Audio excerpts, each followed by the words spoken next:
Esse aqui é o nosso segundo domingo da Quaresma, né, esse tempo aí de preparação para a Páscoa, para toda aquela bênção que foi o sacrifício de Jesus para que a gente pudesse estar aqui hoje, e a redenção, e ele ressuscitar, enfim. Então a gente vai falar um pouquinho hoje sobre Nicodemos. Então o tema do sermão é Eu, Você e Nicodemos. Parece estranho, mas eu acho que vai ser bem interessante. E a gente vai entender o que a nossa história tem a ver com a história de Nicodemos e aonde isso vai se encaixar dentro da Quaresma, dentro desse tempo aí de preparação. O texto que a gente vai ler hoje, eu vou pedir para você abrir aí já, é João 3, do 1 até o 17. Esse foi o texto que a gente leu na diáspora também na quarta agora, então a gente já está com uma certa familiaridade aí com esse texto. Aqui, esse é um texto muito rico, assim, tem muitas aplicações, tem muita coisa que a gente pode tirar desse texto. Mas hoje eu vou focar na relação de Jesus com Nicodemos, quem é Nicodemos, aonde que ele estava ali no contexto, quando que aconteceu isso, como que as coisas aconteceram, e como que esse diálogo entre Jesus e Nicodemos é super importante, assim, é tão rico para a gente poder tirar algumas lições dele. Mas como eu falei, é um texto muito rico, então isso aqui daria, sei lá, um ano inteiro aí de pregação, porque tem muita coisa mesmo. Mas antes de ler o texto, vamos orar, gente? Você pode fechar o seu olho aí, se você quiser, baixar a cabeça. Deus, obrigado por esse momento aqui, obrigado pela tua presença, obrigado porque o Senhor é o nosso Pai, o Senhor é quem nos criou e o Senhor nos conhece, assim como o Senhor também conheceu Nicodemos, sem que ele soubesse disso, o Senhor também nos conhece, sem que a gente saiba disso, sem que a gente soubesse disso antes. E o Senhor cuida de nós, o Senhor tem todas as informações a nosso respeito, e nós não devemos viver ansiosos, porque o Senhor está conosco. E eu peço que a tua presença, Deus, seja realmente real aqui no nosso meio, que o Senhor possa nos ensinar através da palavra, que o Senhor possa colocar essas letras aqui, essas palavras, tudo que eu vou falar, que o Senhor possa colocar vida, porque quem verifica é o teu Espírito, né? Não quem está aqui na frente pregando, falando o sermão, falando alguma coisa, mas é o Senhor. E eu peço que o Senhor esteja aqui hoje, em nome de Jesus. Amém. Então, gente, vamos ler o texto. João, capítulo 3. Então, a gente vai ler lá do versículo 1 até o 17. Vamos lá. Havia um homem entre os fariseus chamado Nicodemos, um homem importante entre os judeus. Este foi a Jesus de noite e disse: Rabi, sabemos que vieste de Deus como mestre, porque ninguém pode fazer esses sinais que tu fazes, se Deus não for com ele. Jesus respondeu e disse: na verdade te digo, que aquele que não nascer de novo não pode ver o reino de Deus. Disse-lhe Nicodemos: como pode um homem nascer sendo velho? Acaso pode entrar pela segunda vez no ventre de sua mãe e nascer? Jesus respondeu: na verdade te digo que aquele que não nascer da água e do Espírito não pode entrar no reino de Deus. O que é nascido da carne é carne, o que é nascido do Espírito é Espírito. Não te maravilhes do que te digo, necessário vos é nascer de novo. O vento assopra onde quer e ouves a sua voz, mas não sabes de onde vem nem para onde vai. Assim é todo aquele que é nascido do Espírito. Nicodemos respondeu e disse-lhe: como pode ser isso? Jesus respondeu e disse: tu és mestre de Israel e não conheces essas coisas? Na verdade te digo que nós falamos o que sabemos e testificamos o que vimos, e não recebeis o nosso testemunho.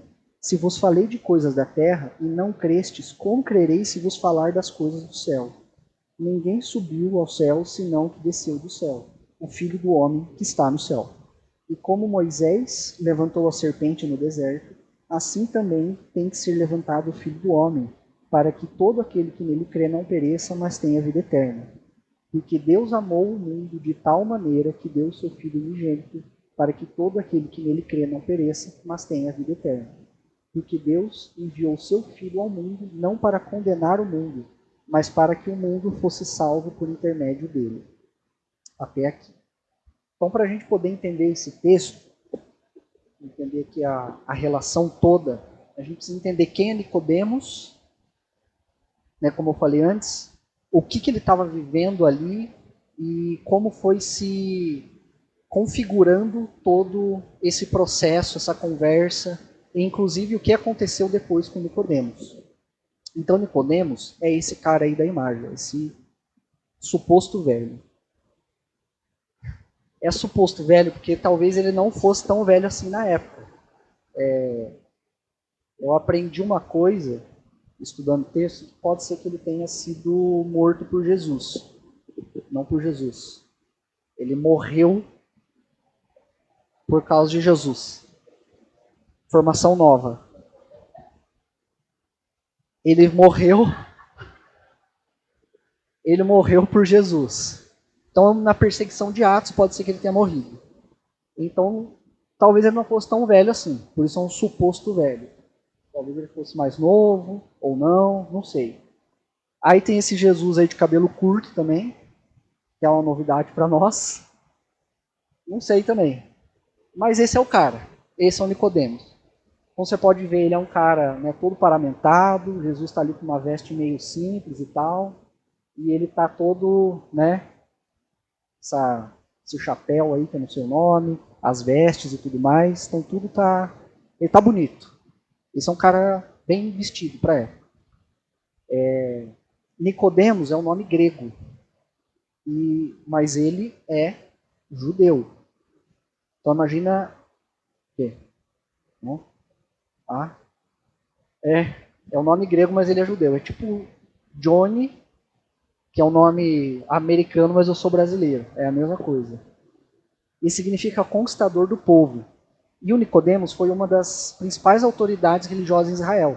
Ele fazia parte lá do grupo dos fariseus e dos sacerdotes, que eram os caras que detinham poder da palavra, eles sabiam tudo, eles detinham o poder da lei, eles, né, esse pessoal aí que a gente lê, fariseus e sacerdotes, esses eram os caras que eles doutrinavam o povo e que eles falavam o que o povo tinha que fazer, não só religiosamente, mas na vida, né, civilmente também.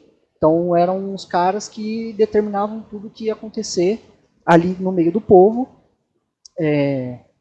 e eles ensinavam a população também sobre isso, então não era só, eles não eram mestres no sentido de deter a lei, mas eles eram mestres no sentido de também serem professores à população de Israel.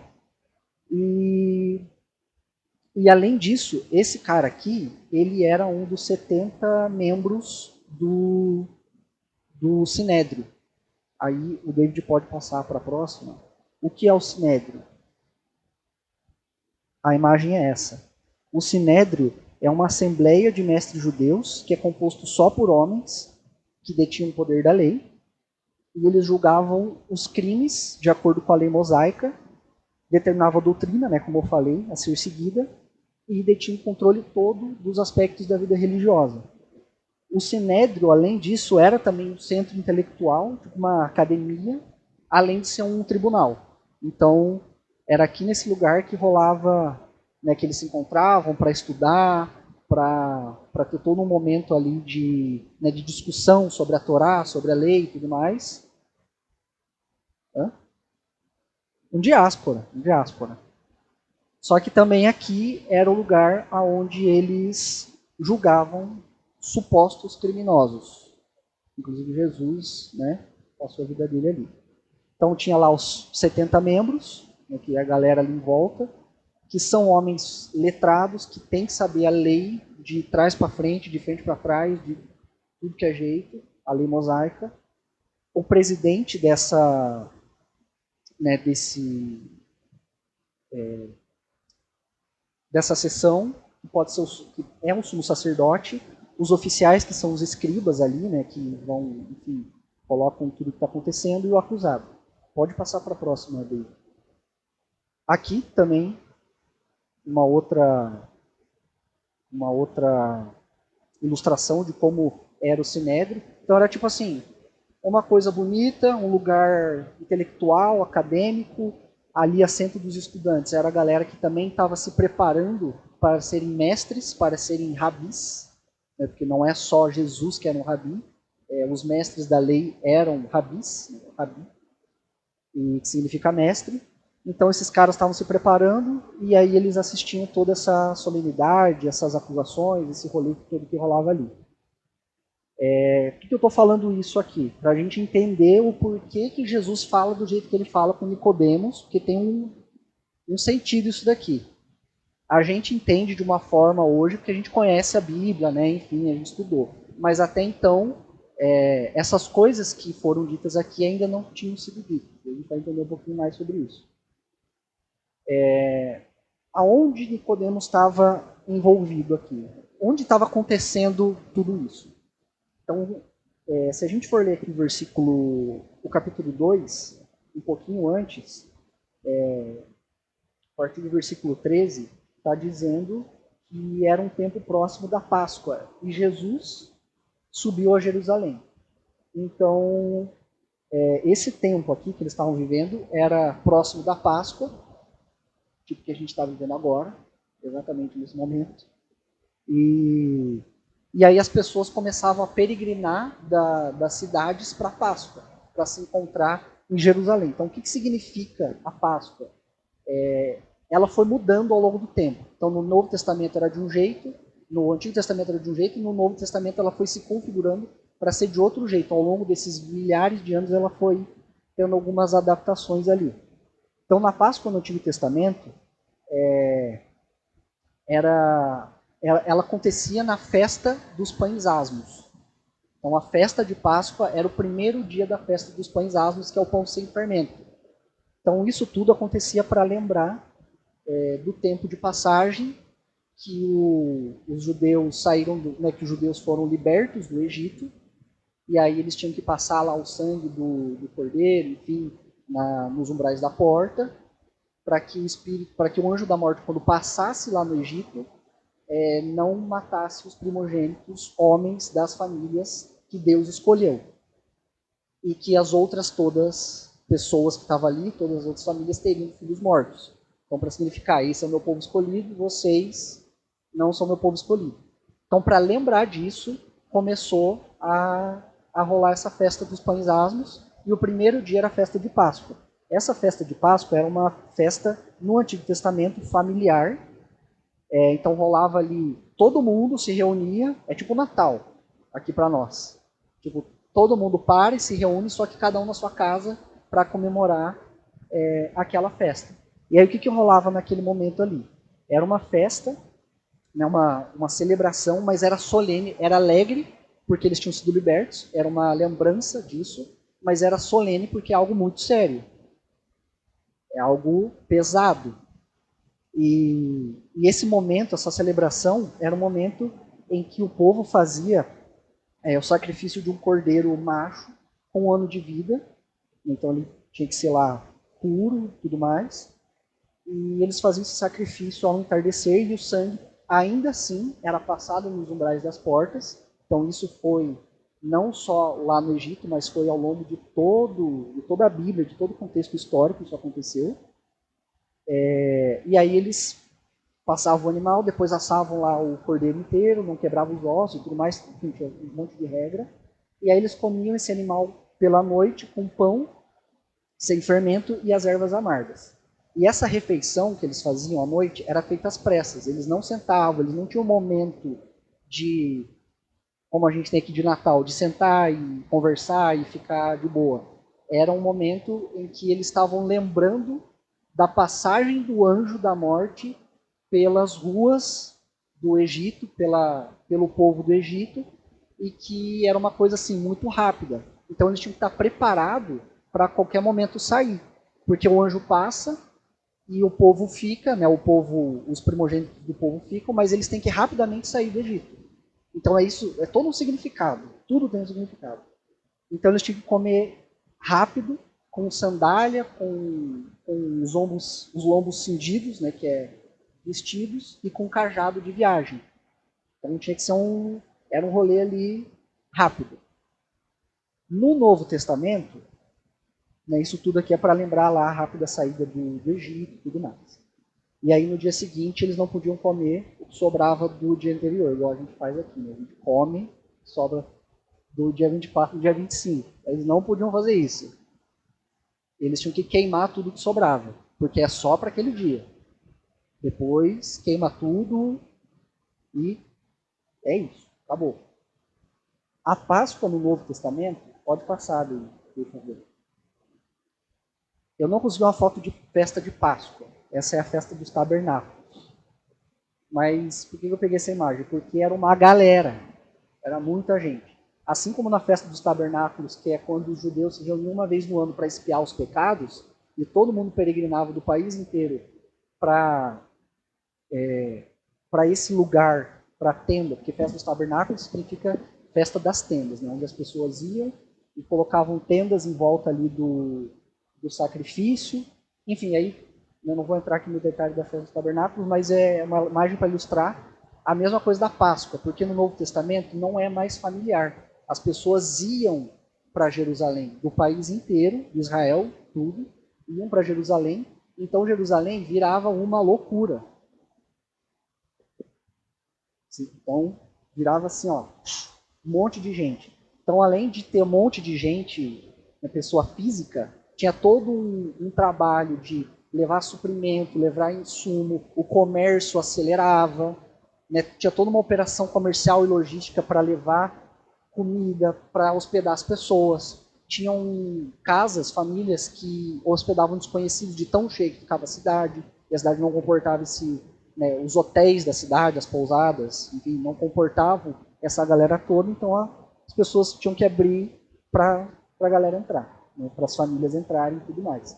Inclusive Jesus, como ele é de Nazaré, a família dele também peregrinava para Jerusalém. Pode passar, David, para a próxima. Essa peregrinação, por exemplo, de Nazaré para Jerusalém, ela demora, nos dias de hoje, né, no Google Maps, 30 horas. Não sei quanto demorava isso antes. Hã? Caminhando. Caminhando, né? E tinha uma mais demorada ali.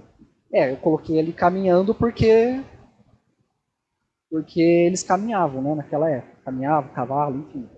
Então, Jesus fazia esse percurso. Tinha gente que fazia percurso mais longe, mais perto. Então, assim, era toda uma logística para levar esse pessoal, para encontrar essa galera toda, todo o povo de Israel, na cidade de Jerusalém.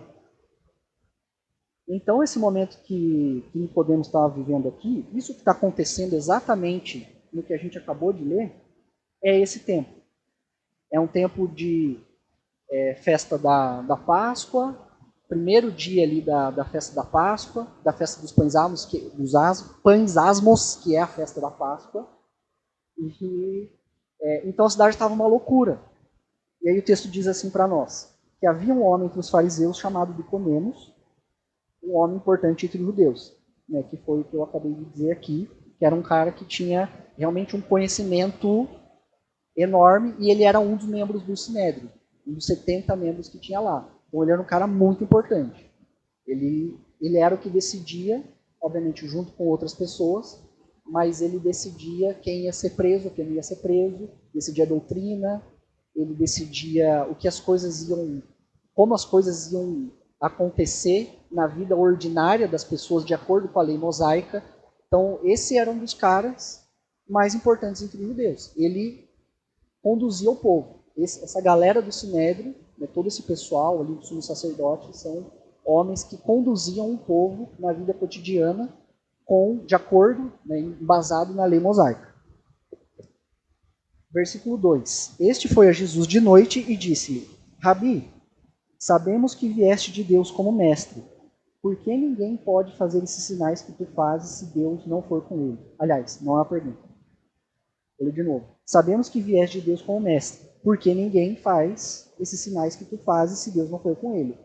Então, o que está acontecendo aqui?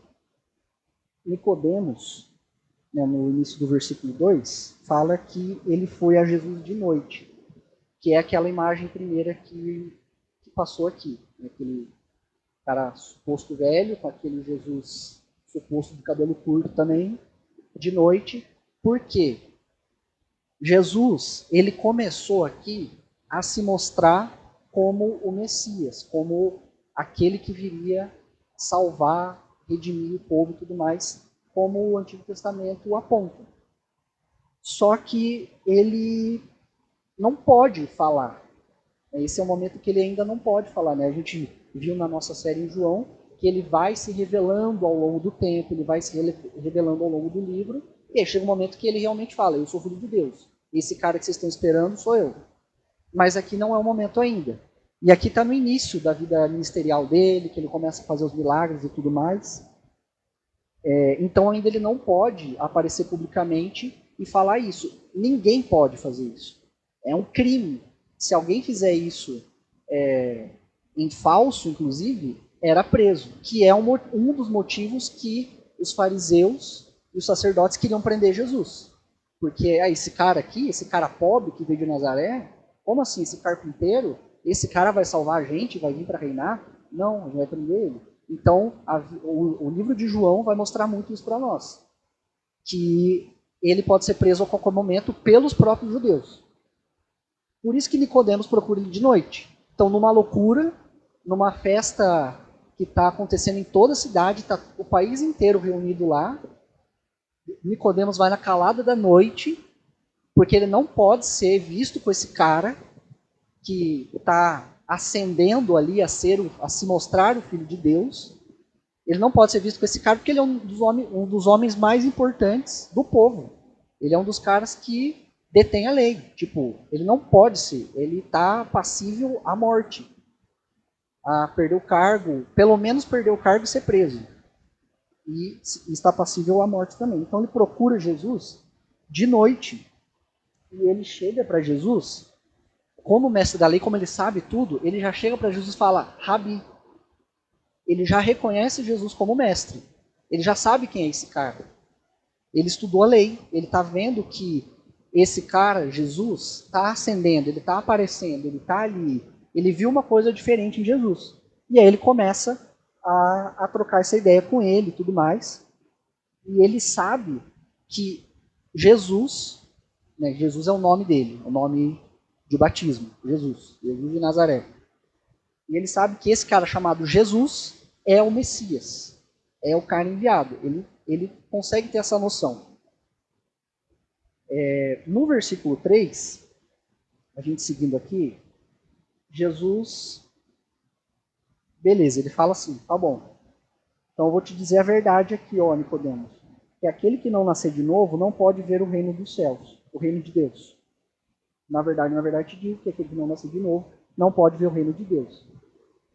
O que está acontecendo aqui?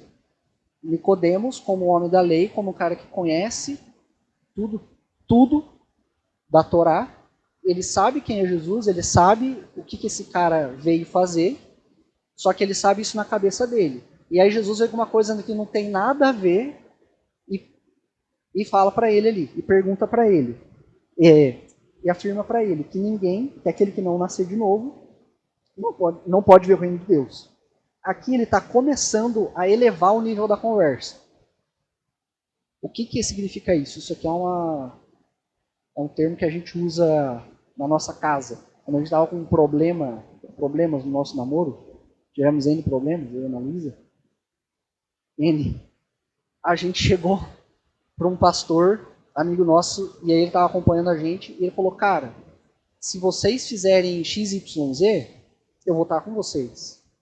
E moralmente, não tem nada de errado. Mas se vocês quiserem elevar o nível da conversa e honrar Jesus, aí a gente vai ter que conversar de outro jeito. Mas moralmente não está errado.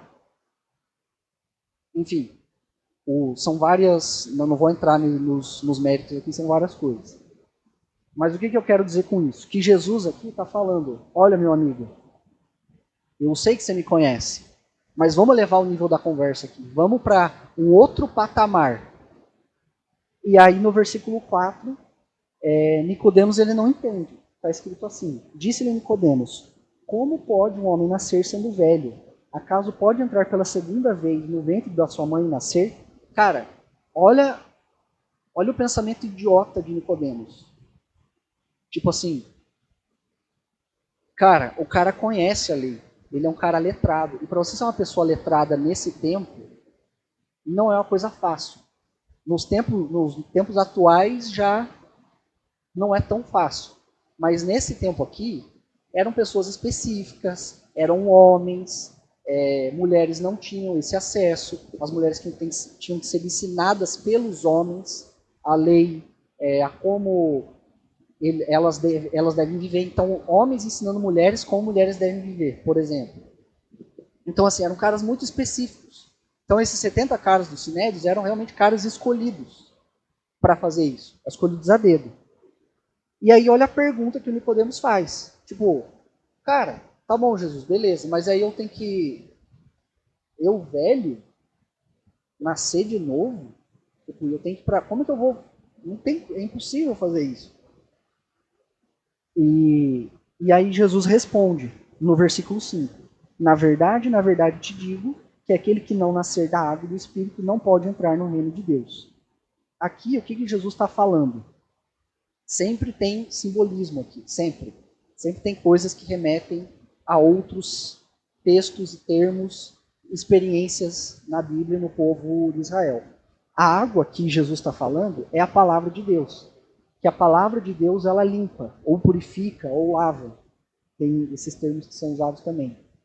Então, como a água também limpa, a palavra de Deus limpa. Que está escrito em João 15, 3 e Efésios 5, 26. Depois, se você quiser ler lá, se você lembrar, você pode ler. Mas está escrito lá que... Está escrito, confia em mim, que a palavra de Deus limpa. Então, quando Jesus fala água, ele está se referindo à palavra de Deus. Quando Jesus fala Espírito, ele está falando do Espírito de Deus que convence do pecado, da justiça e do juízo. Como também está escrito em João 16, 8. Ou seja, a palavra de Deus que vem pelo ouvir, que a gente vai ver lá em Romanos, é aquela que lava, e o Espírito é aquele que convence a gente do pecado do Espírito, do pecado da justiça e do juízo. Esses dois elementos aqui, eles vão fazer com que a gente entre no reino de Deus pela misericórdia divina. Então é isso que Jesus está falando aqui. Falando, ó meu amigo, você precisa ser limpo pela palavra e você precisa do Espírito de Deus para te convencer do seu pecado, da sua soberba enquanto mestre. Ele está falando isso. Nicodemos não está entendendo, mas é isso que ele está falando. Tanto é que Jesus vai falar a respeito do Espírito, do Auxiliador, do Consolador, lá mais para frente em João mesmo. Aí Jesus continua. O que é nascido da carne é carne, o que é nascido do Espírito é Espírito. E ele vai explanando um pouco mais sobre esse discurso de salvação aqui. Esse discurso todo é importante a gente lembrar que é um discurso de salvação e a gente precisa, até não falei isso antes, mas eu quero que você leia esse texto na cabeça de Nicodemos, como se você fosse Nicodemos. Um cara velho, supostamente, um cara que é mestre da lei, que sabe tudo, que inclusive tem uma soberba por isso. E aí ele vai perguntar para o Salvador do mundo essas coisas aqui, ele vai conversar com o Salvador do mundo. Então pensa em você nas suas orações diárias. Fazendo isso. É quase a mesma coisa. Então no versículo 6 e 7 ele começa a explanar um pouquinho mais sobre a salvação. E aí o versículo 7, não te maravilhe do que te digo, necessário vos é nascer de novo. Versículo 8, um versículo muito importante aqui. O vento assopra onde quer e ouves a sua voz, mas não sabes de onde vem, nem para onde vai. Assim é todo aquele que é nascido do Espírito. Então o Espírito Santo, né, o Consolador, o Auxiliador, além de dar certeza da salvação, ele conduz o coração do homem. Todo aquele que é nascido de novo, ele não faz outra coisa sequer se não ser conduzido pelo Espírito. Tudo que o nascido de novo faz é ser conduzido pelo Espírito. Se a gente não faz isso, a gente está em desobediência a Deus, desobediência ao Espírito Santo. A gente está em pecado e a gente precisa se arrepender. Mas tudo, né, o grande sinal de você ser um nascido de novo é que você tem o Espírito e você é conduzido por ele. E Jesus, ele ensina, ele está começando a ensinar a Nicodemos como é se tornar um filho adotado através da morte de Jesus e da sua ressurreição. E ele está falando com Nicodemos aqui algo que ainda não havia sido revelado. Esse discurso, esse versículo aqui, são palavras, né, esses 3 versículos, melhor dizendo, 5, 6 e 7, são palavras que ainda não haviam sido ditas. Isso aqui não tinha acontecido antes. Não tem isso. Tem as promessas no Antigo Testamento, mas esse discurso, essa fala de Jesus ainda não tinha acontecido. É um primeiro discurso de salvação, um primeiro discurso de redenção. No versículo 9, Nicodemos pergunta, como pode ser isso? Cara, Nicodemos ficou em choque aqui. Ele está simplesmente... Ele não entende isso. Até porque o Espírito Santo ainda não havia sido revelado. Não tinha acontecido. Ninguém tinha falado sobre isso ainda, dessa forma. Esse Espírito que está aqui é o mesmo Espírito, a mesma palavra que está lá como Consolador e Auxiliador. Isso não tinha acontecido. Que a gente lê no português, né? Então a gente lê a mesma coisa na Bíblia inteira. Mas a gente tem que lembrar que o Antigo Testamento era escrito em hebraico, o Novo em grego, e o que eles falavam lá era aramaico. Então, assim, tem um monte de nuances aqui na língua, mas é o mesmo termo de espírito, é o do Consolador. A respeito dessa pessoa, desse Consolador, ainda não havia sido falado. Então Nicodemos está em choque, porque ele é um cara que sabe da lei. Ele sabe tudo, mas tudo que está acontecendo aqui, todo esse diálogo, tudo que Jesus fala para ele, ele não entende, porque ele não tinha estudado sobre isso. Não está na lei, não está na Torá. E aí ele fica em choque. Ele está tipo, cara, não sei. No versículo 10, Jesus fala assim, tu és mestre de Israel e não conheces essas coisas? Ou seja, nem o mestre mais letrado, ele vai entender o que Jesus diz, o que Jesus fala. E a partir desse verso aqui, Jesus começa a aprofundar ainda mais o seu discurso sobre salvação e redenção, e ele vai usar uma outra história do povo de Israel, porque é assim que Nicodemos vai entender. Jesus fala com Nicodemos do jeito que ele entende. Por mais que ele não esteja entendendo aqui, Jesus está tentando falar com ele do jeito que ele entende, através da lei, através do que está escrito. Então ele começa a aprofundar e ele vai usar um outro elemento, que está a partir do versículo 14. Mas a gente vai ler os versículos antes aqui. Então, versículo 10. Tu és mestre de Israel e não conheces essas coisas? Na verdade te digo, que nós falamos o que sabemos e testificamos o que vimos, e não recebeis o nosso testemunho. Se vos falei de coisas da terra e não crestes, como crereis se vos falar das coisas do céu? Nicodemos não está entendendo nem o que Jesus fala terrenamente, quiçá o que vem do céu, o que é eterno. Versículo 13. Ninguém subiu ao céu, senão que desceu do céu o Filho do Homem que está no céu. Versículo 14, um outro versículo muito importante também. E como Moisés levantou a serpente no deserto, assim também tem que ser levantado o Filho do Homem. Aqui, ele está estabelecendo com Nicodemos, novamente, uma ligação de cara. Deixa eu falar a tua língua aqui, vamos ver se você está entendendo de fato o que eu estou querendo dizer. Isso aqui que Jesus está falando, que Moisés levantou a serpente no deserto, é uma história de Números 21, está em 21:9. O que acontece lá? Naquele tempo, né, é quando, pela desobediência e o pecado do povo e a murmuração do povo no deserto, Deus manda cobras para picarem os judeus e muitos desses judeus morrem. Muitas pessoas que saíram do Egito morrem por essas cobras que Deus mandou para castigar o povo que estavam murmurando contra Deus e contra Moisés, que é um profeta de Deus, que é enviado por Deus. E logo após o povo se arrepender, porque tem um tempo que eles falam, Moisés, pelo amor de Deus, ajuda a gente, não queremos mais morrer, a gente está sofrendo. E aí Deus se compadece e Deus manda Moisés levantar uma estátua de bronze de uma serpente, para que quando o povo olhasse para essa serpente, para essa estátua, o povo fosse curado.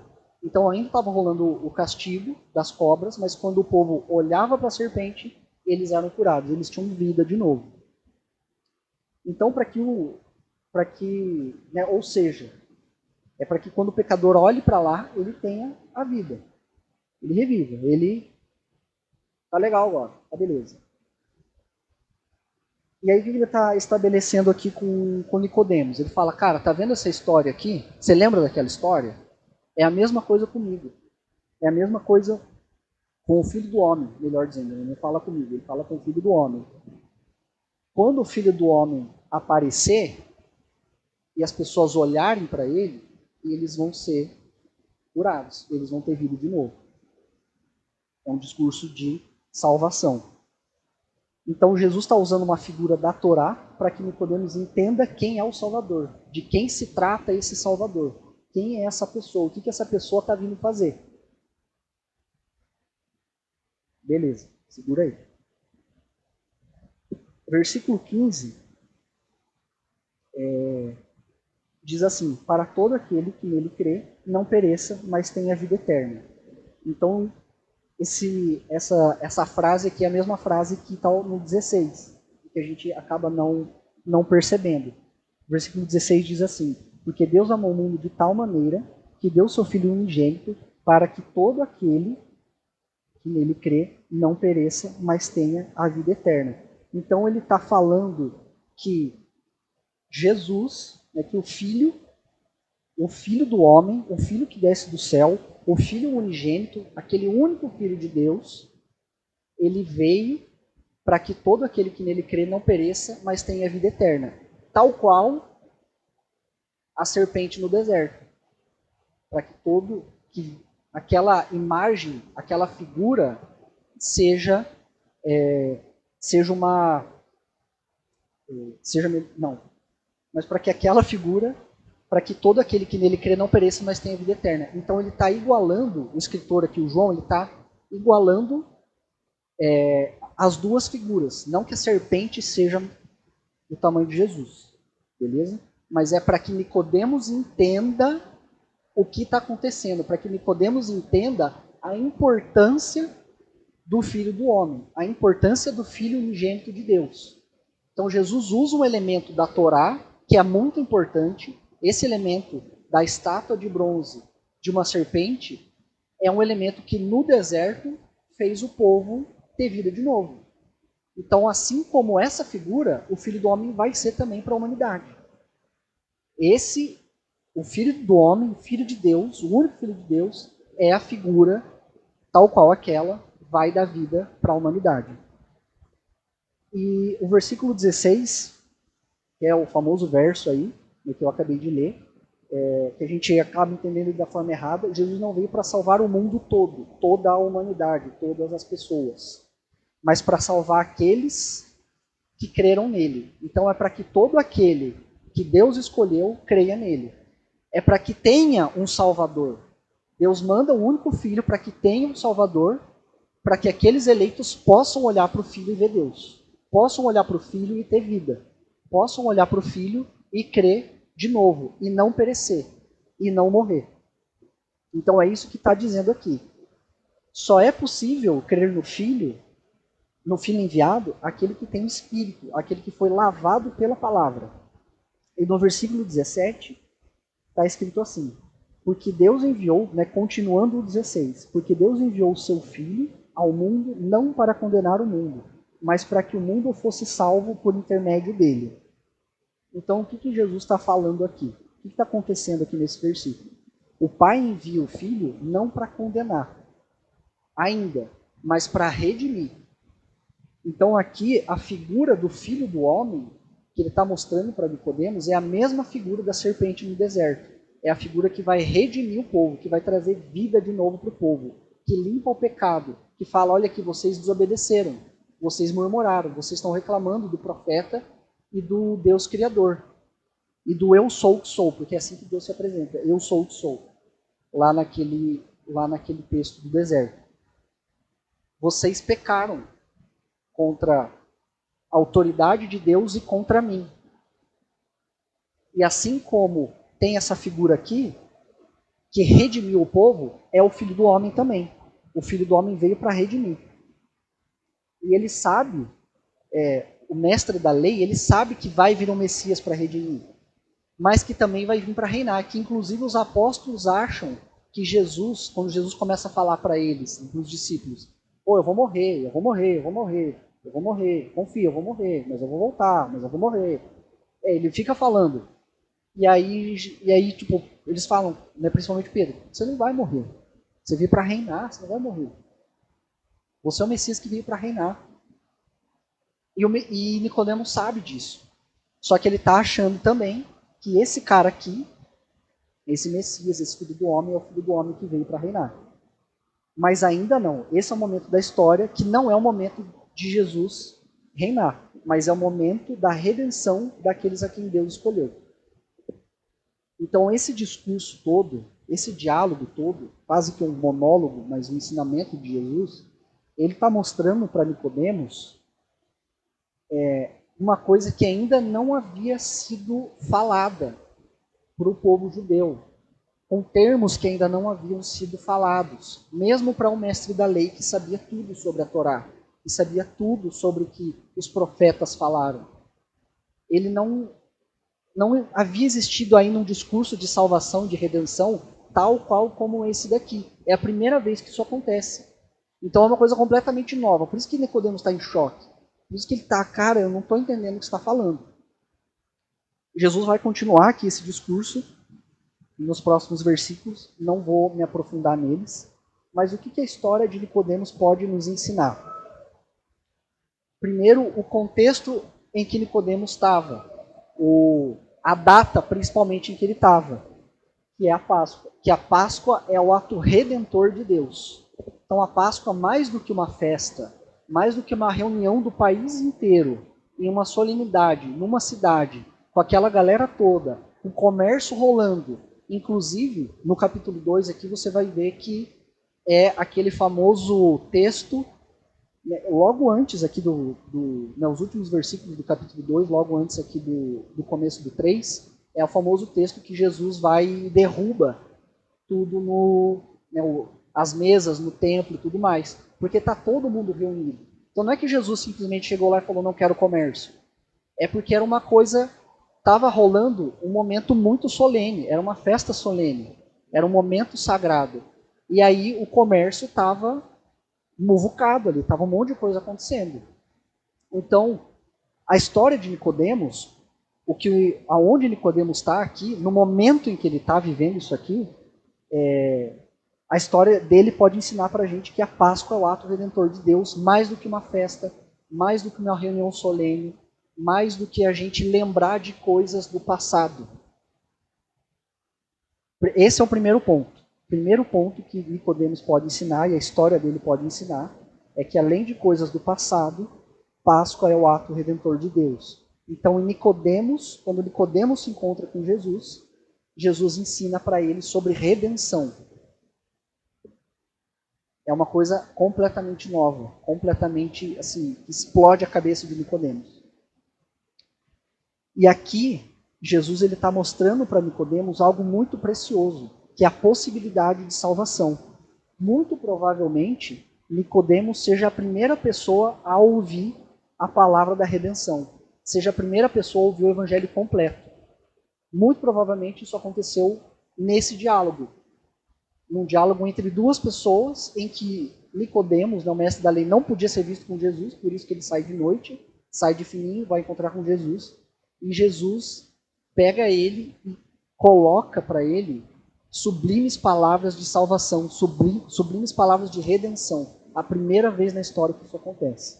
Então, o primeiro ponto é que, no momento em que Nicodemos está, que é a Páscoa, ele está ensinando para nós que Páscoa é ato de redenção.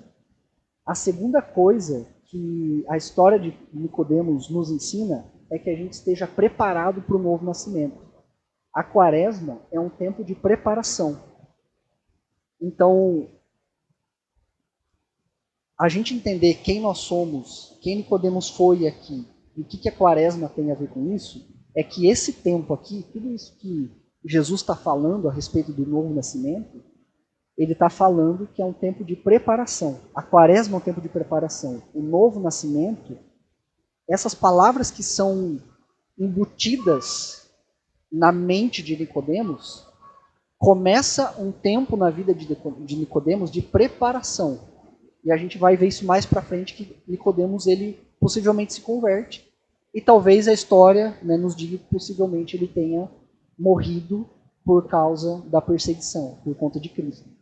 Então esse discurso aqui é um discurso de preparação para o novo nascimento, que Jesus começa a colocar essas palavras ali para Nicodemos.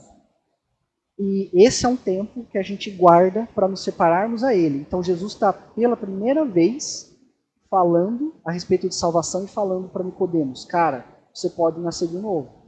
Esse é um novo tempo para você. Então Jesus inicia um tempo de preparo para Nicodemos. A terceira coisa que a história de Nicodemos nos ensina é a ação do Espírito. Então o que Jesus está tentando mostrar para Nicodemos aqui, uma das coisas, talvez seja a principal, é que ele não controla o Espírito de salvação de Deus, que é o versículo 8. O Espírito sopra onde quer e a hora que quer. Nicodemos ele não pode simplesmente aceitar Jesus. Então ele não pode ter todo o conhecimento da lei, todo o conhecimento da Torá, saber o que significa a Páscoa, saber tudo o que acontece, inclusive doutrinar o povo, sem que o Espírito sopre na vida dele do jeito que o Espírito quiser. Ele não pode simplesmente entender isso. Não é que ele não pode, ele não consegue. É impossível isso acontecer. É impossível que a gente ouça palavras de evangelização e com uma oração a gente aceite Jesus e a gente nasça de novo, a hora que a gente quiser. Isso é impossível acontecer. Então a história de Nicodemos, quebrando paradigmas aqui, porque é um discurso completamente novo e que Jesus não fala por muito tempo depois disso a respeito, com essas palavras, com esses termos, ele vai falar só mais para frente, quando ele se revela como Filho do Homem. Ele está ensinando para nós que a ação do Espírito ela não pode ser controlada e que o novo nascimento é um presente de Deus. E o presente a gente não escolhe a hora de ganhar. Você simplesmente ganha o presente. Você não escolhe a hora que você ganha o presente. Então você não controla a ação do Espírito, você não controla ser convertido a Jesus. O Espírito vem e te convence. Então a ação do Espírito ela não pode ser controlada. E o presente, assim como a salvação, vem de graça de alguém que te ama. Não é você que ama a pessoa. Você não ganha um presente porque você ama. Você ganha um presente porque você é amado. Esse é um outro ponto também que Jesus ensina aqui para Nicodemos. E a forma com que Jesus fala com Nicodemos é exatamente do jeito que ele entende. Através da lei, com símbolos da lei, com símbolos da Torá, com coisas que ele conhece, mesmo que ele não entenda o que Jesus está falando, mas ali são palavras que começam a ser colocadas na mente de Nicodemos que vão gerar algo nele um pouquinho mais para frente. E Jesus fala com ele, com símbolos que ele entende, mas com a profundidade que somente Deus pode ter. Nicodemos fala com Jesus terreno. Ele está falando com uma pessoa, com um mestre. Mas Jesus está falando com Nicodemos salvo. Nicodemos ainda não sabe disso. Então Nicodemos está falando com Jesus terreno, com o mestre. Mas Jesus já está falando com Nicodemos salvo. E Nicodemos não sabe disso. Jesus ele revela aqui as palavras mais sábias e mais sublimes e mais escancaradas a respeito de salvação, que ainda não haviam sido faladas e que Jesus ainda não havia falado para a multidão, ele não havia discursado isso para ninguém, mas numa conversa a dois, numa conversa secreta, numa conversa de intimidade, Jesus revela isso para Nicodemos. E aí na sequência, né, na história aqui de Nicodemos, a Bíblia vai falar algumas outras coisas a respeito dele. Né? Uma das coisas está escrita em João 7:50, que é quando os fariseus tentam prender Jesus, mas como Jesus já deu esse discurso todo para Nicodemos, O texto que está escrito em João vai mostrar para a gente que Nicodemos está mexido com o que Jesus falou. Ele realmente está com um coração diferente. E como ele é um dos fariseus e um dos sacerdotes, lá em João 7,50, é um contexto que os fariseus e os sacerdotes estão tentando prender Jesus após Jesus discursar para a multidão. Então ele vem, ele vai falar um monte de coisa, ele tinha acabado de multiplicar os pães, os peixes, e aí os judeus vêm, perguntam várias coisas para ele, aí ele começa a falar que ele é o pão que desceu do céu, e que ele é a água da vida, e várias coisas nesse sentido, coisas que ninguém poderia falar, não era só Jesus, era qualquer outro falso profeta, ninguém poderia falar a respeito dessas coisas, senão o escolhido por Deus. E, obviamente, assim como a gente nos dias de hoje, naqueles dias também as pessoas não aceitavam um carpinteiro pobre vindo para salvar as pessoas. Era uma figura assim completamente fora do comum. Então a gente viu na foto ali o Nicodemos todo paramentado e Jesus com uma roupa simples. Então era assim que ele se vestia. Como é que vem um cara desse e falar que é o pão da vida? E falar que é o filho do homem, é o cara que vem do céu? É impossível. Então, nesse texto de João 7,50, os fariseus querem prender ele. E Nicodemos, como um dos fariseus, ele deveria fazer isso também. Ele deveria querer prender Jesus. Mas aí Nicodemos intervém e ele vai falar assim: acaso nossa lei julga um homem sem primeiro ouvi-lo e saber o que ele fez? Então, assim como vocês viram ali na foto do Sinédrio, com os membros do Sinédrio, o acusado, os escribas, o sumo sacerdote e por aí vai, era assim que tinha que ter acontecido com Jesus. Então, se tem alguma coisa acontecendo, um crime rolando, eles prendem essa pessoa, jogam lá no tribunal e aí começa a discussão e o julgamento para uma condenação, uma possível condenação ou não. E aí o que os fariseus querem fazer nesse momento aqui é simplesmente prender Jesus, só porque sim. E aí Nicodemos fala: tá, mas a nossa lei não fala isso. A nossa lei não pode julgar ninguém sem antes ouvir essa pessoa.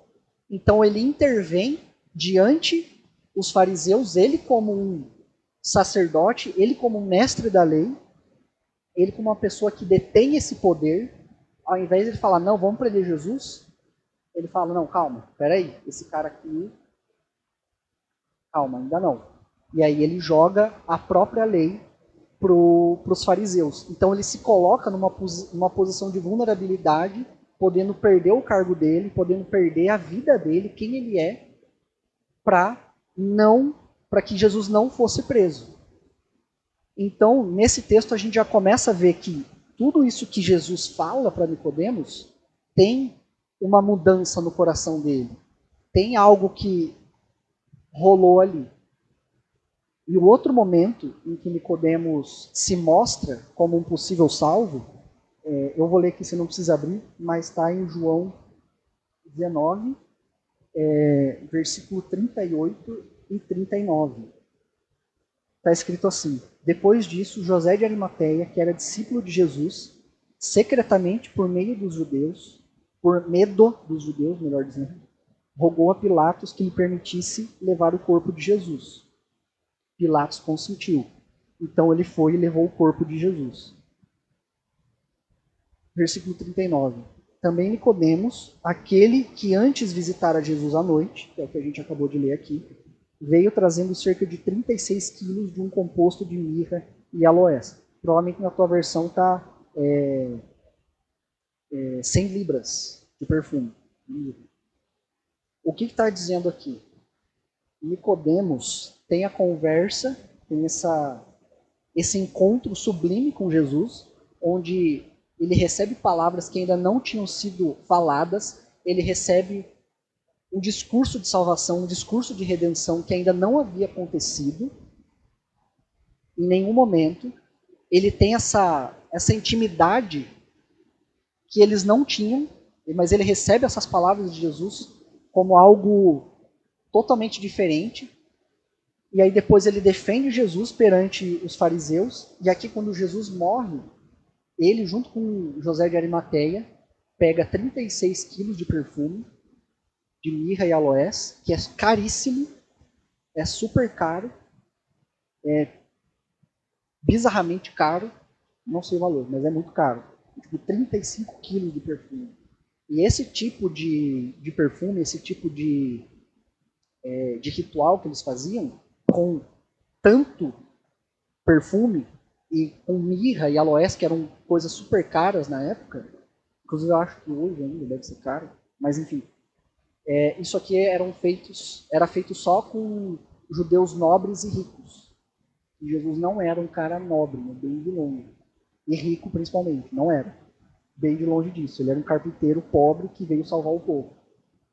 Então, ele, depois de ter essa intimidade, essa experiência pessoal com Jesus, que só ele teve, o coração dele começa a mudar ao longo da vida, até que no final da vida de Jesus, no final da vida entre aspas, né, até aquele momento, ele dá o melhor dele para que Jesus tenha um sepultamento, um velório, um enterro. Não era enterro, né? Mas pensa que para nós é. Quando a gente quer enterrar uma pessoa, a gente quer comprar o melhor caixão, o mais bonito, o que vai durar, o mais caro. A gente quer que essa pessoa tenha um velório digno, quer que essa pessoa morra num lugar bonito, né, seja enterrada num lugar bonito. Não quer que ela seja, que a celebração fúnebre ali não seja algo de qualquer forma. A gente quer que a pessoa tenha uma morte digna, que ela descanse em paz de forma digna. Então assim foi também com a relação entre Nicodemos e Jesus. Então quando Jesus morre, ele vai lá com José de Arimateia, ele pega o corpo, eles dois pegam o corpo, sepultam Jesus com o melhor que eles podem dar, e Nicodemos que tem essa iniciativa de fazer esse ritual para poder sepultar Jesus. Então, resumindo tudo isso, o que é a história de Nicodemos e o que Nicodemos nos leva a entender sobre a Quaresma, a respeito da Quaresma, a respeito do tempo de espera? É que a Páscoa é o ato redentor de Deus. O primeiro ponto. O segundo ponto é que, ouvindo a palavra da salvação, nós precisamos nos preparar para receber Jesus. E o terceiro ponto é que a ação do Espírito é incontrolável e é a marca de um nascido de novo. E para finalizar, eu quero ler um outro texto que está em João. João é um livro que eu gosto muito. Por mim, eu lia só de João na Bíblia. Com todo respeito aí. Está escrito assim, em João 6, 67. Eu vou ler só o 68. João 6, 68. Respondeu-lhe Simão Pedro, Senhor, a quem iremos? Tu tens as palavras da vida eterna. 69. E nós temos crido e conhecido que tu és o Cristo, o Filho do Deus vivo. Então, para onde nós iremos se a gente não reconhecer Jesus como o mestre que tem as palavras de vida eterna, as mesmas palavras ditas a Nicodemos, as mesmas palavras que vão gerar em nós redenção, que vão nos salvar para que a gente se prepare para receber Jesus e que vão nos marcar como um nascido de novo, pela ação incontrolável do Espírito Santo. Vamos orar, gente?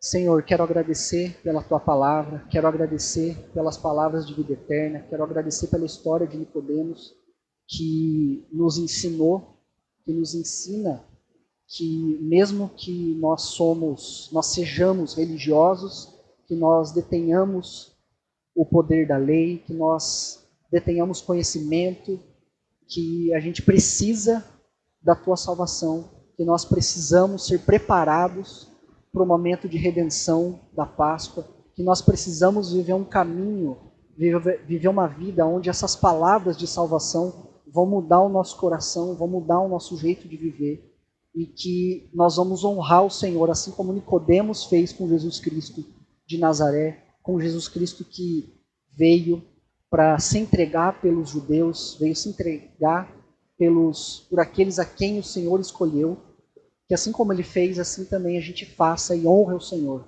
e dê o nosso melhor para você. Em nome de Jesus eu te peço. Amém.